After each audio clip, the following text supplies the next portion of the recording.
আজ আমি তোমাদের সাথে চিকেনের খুবই একটা দুর্দান্ত আর ইউনিক রেসিপি এনেছি।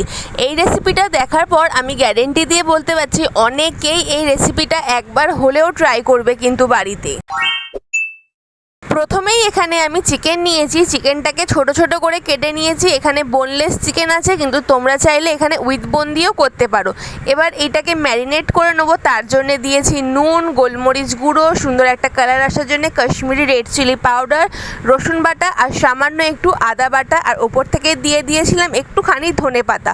ব্যাস, এবার সমস্ত উপকরণগুলোকে খুব ভালো করে হাতের সাহায্যে মিশিয়ে নেব। চিকেনটা ভালো করে মাখানো হয়ে গেলে আমি এইটাকে মোটামুটি 15 মিনিটের মতন রেস্টে রেখে নেব।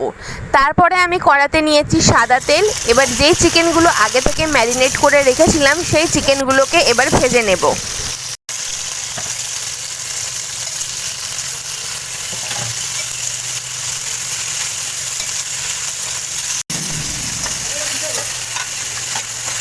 ভাজতে ভাজতে তোমরা নিজেরাই বুঝতে পারবে যে চিকেনটা ভাজা হয়ে গেছে। তখন এটাকে নামিয়ে নেবে। এবার একটা সস বানিয়ে নেব। তার জন্য প্রথমেই নিয়েছি রেড চিলি সস, মেয়োনিজ আর টমেটো কেচাপ। এবার এই তিনটে সসকে খুব ভালো করে মিক্সড করে নেব। এবার ভাজা চিকেন আর এই সসটাকে সাইডে রেখে আর একটা উপকরণ রেডি করে নিই, চলো।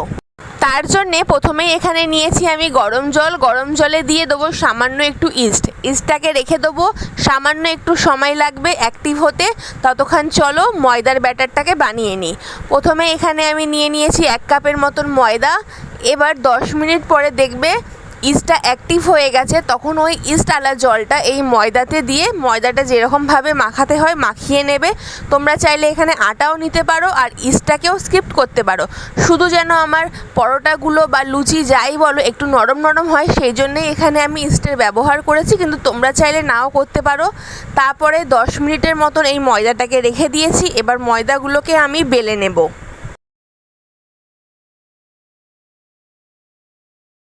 আজকে এটাকে তোমরা নানপুরি বলো কিংবা পরোটা বলো, যাই বলো, আজকে আমি এটাকে কড়াতে ভাজছি। তোমরা চাইলে অবশ্যই তাওয়াতে করতে পারো।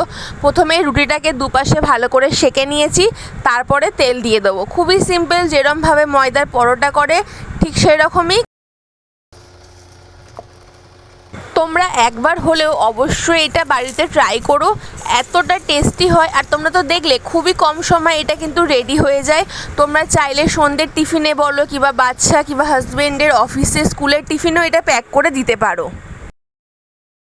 এবার আগে থেকে যে টমেটো কেচাপ মেয়োনিজের সসটা বানিয়ে রেখেছিলাম তার মধ্যে ভাজা চিকেনগুলো দিয়ে ভালো করে মিক্সড করে নেব। এখানে দেখো সসের পরিমাণটা অনেকই আছে।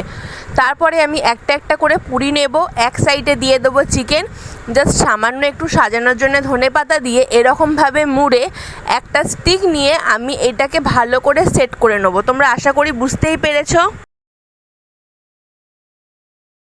তোমাদের সুবিধার জন্য এই স্টেপটা আমি আর একবার দেখিয়ে দিচ্ছি। এটা খুবই সহজ। তোমরা খালি খেয়াল রাখবে এই নানপুরিগুলো যেন ভীষণ সফট হয় আর চিকেনগুলো যেন ভালো করে সসে ডোবানো থাকুক।